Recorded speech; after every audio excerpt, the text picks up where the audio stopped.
Olá, estamos começando mais um ano e estamos cheios de expectativas. Vivemos o ano passado com o tema Tempo do Recomeço. Nós entendemos naquele momento que era um tempo de nos levantarmos dos escombros e começar com aquilo que sobrou. Vínhamos de um começo de uma pandemia que assolou o mundo inteiro, uma crise que se estabeleceu no mundo inteiro. Esse ano nós estamos vivendo debaixo de uma palavra profética. É tempo de avançar. Entendemos que Deus quer nos tirar da acomodação, quer nos tirar da prostração e está nos convocando para a ação. É tempo de levantarmos, de voltarmos à corrida. Durante as próximas semanas, nós estaremos nos reunindo em torno desse tema, tempo de avançar. Vamos debruçar sobre esse assunto e ver áreas da nossa vida que Deus deseja que nós avancemos. Hoje, o tema é tempo de avançar na vida espiritual.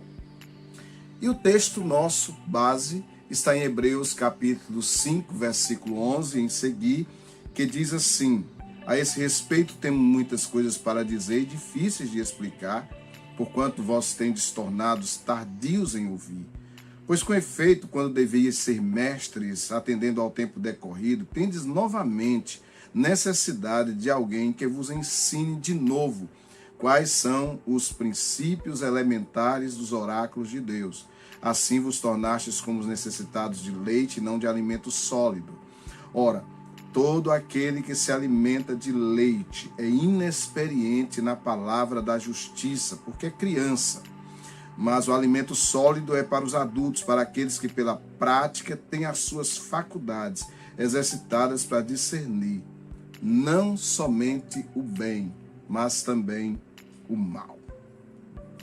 Bom, quem está satisfeito com sua vida espiritual? Eu sempre ouço pessoas dizendo: pastor, ore pela minha vida espiritual. E o que de fato eles estão querendo dizer com isso? E aí, será que nós temos realmente nos preocupado o suficiente com a qualidade de vida espiritual que nós estamos vivendo?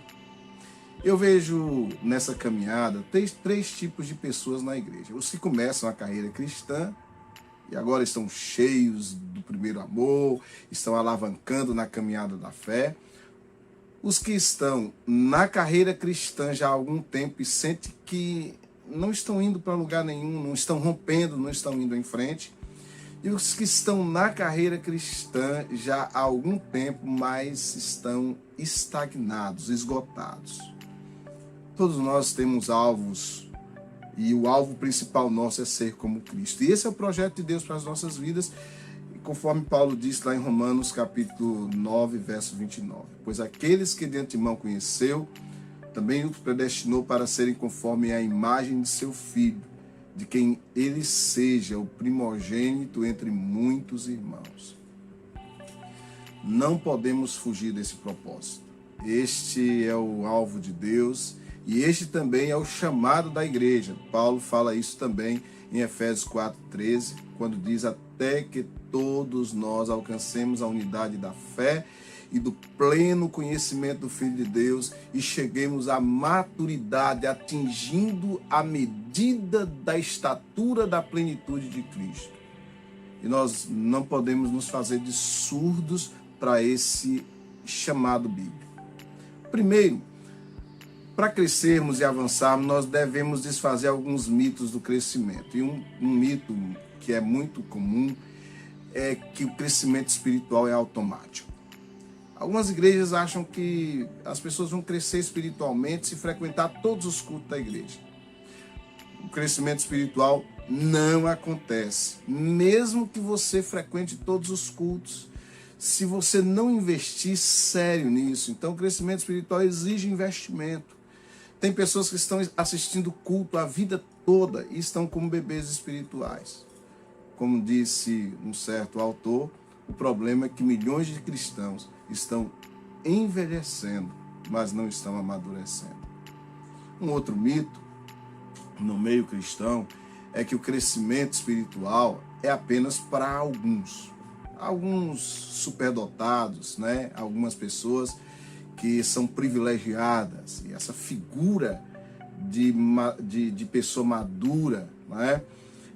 Às vezes é um alvo tão elevado por mirar em algumas pessoas que acham que pessoas normais não vão atingir. Deus não tem uma elite, Deus tem um exército.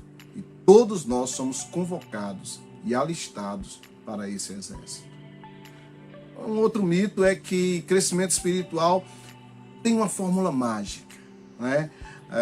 Alguns eles querem uma fórmula mágica para o crescimento, para o avanço, né? 4 passos para crescer até as nuvens, uma oração poderosa que faça a pessoa crescer assim, olha, da noite para o dia. Pessoas que estão muitas vezes substituindo espiritualidade por misticismo, estão substituindo esforço e dedicação por sopro e empurrão. Outro mito é que crescimento espiritual é isolado. Eles dizem que cada um vai dar conta de si mesmo e tal. A Bíblia é clara em afirmar: até que todos cheguemos à unidade da fé. É para todos, os cristãos todos, nós precisamos crescer, avançar, romper na vida com Deus. Colocando aqui algumas verdades sobre o crescimento espiritual. Primeira verdade: reconheça em que ponto você está.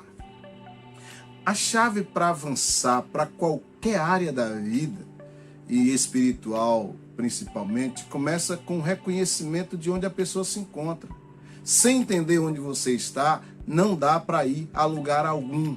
Paulo afirmou isso quando ele diz: não que eu tenha recebido ou já tenha obtido a perfeição, mas eu prossigo para conquistar aquilo para o que também fui conquistado por Cristo Jesus. Isso requer sinceridade e honestidade com os outros, mas principalmente consigo mesmo. Uma outra verdade é que você precisa se arrepender e voltar a crescer. Ficar prostrado não leva ninguém ao crescimento. Isso pode parecer muito espiritual, mas é uma falsa espiritualidade. Só o fato de reconhecer que você não tem avançado não resolve o problema. Lá em Apocalipse, né, Jesus fala à igreja: tenho, porém, contra ti que abandonaste o teu primeiro amor. Lembra-te, pois de onde caíste, arrependa-te e volta à prática das primeiras obras. E se não, venho a ti e removerei do teu lugar o teu candeeiro, caso não te arrependas. Então, esse arrependimento é um voltar para o crescimento, é um retorno ao crescimento. Uma outra verdade é que o crescimento espiritual ele é provocado, ele requer compromisso e esforço. Uma pessoa, ela deve querer crescer, ela deve decidir crescer, ela deve fazer esforço para crescer. Então nós nos tornamos aquilo que nos comprometemos, como disse o Rick Warren. Crescimento espiritual não é um ato circunstancial por acaso, ele é provocado. Então uma outra verdade é que o crescimento espiritual é prático. Qualquer crente pode crescer e desenvolver hábitos de crescimento espiritual. Todos podem crescer se souberem para onde ir, conhecer o seu propósito, conhecer o objetivo de Deus para a sua vida. Uma outra verdade é que este processo leva tempo. Ninguém cresce da noite para o dia, ninguém rompe da noite para o dia. É preciso investir tempo. E aproveite bem o tempo com a palavra de Deus, com a oração. É preciso deixar o comodismo, é preciso ter paciência, persistência, perseverança, porque crescimento não é uma obra instantânea. Bem-vindo a um novo ano na sua vida, e vou já dizer para você, ao melhor ano da sua vida. Fique com a gente nessas próximas semanas. Nós estaremos meditando sobre esse tema com outras abordagens, e eu tenho certeza que Deus ele tem um propósito na sua vida e quer fazer você romper. Minha oração é que essa palavra ela encontre lugar em seu coração, aí na sua casa, em seu grupo. Deus te abençoe. Que o Senhor Jesus faça você avançar nesse tempo.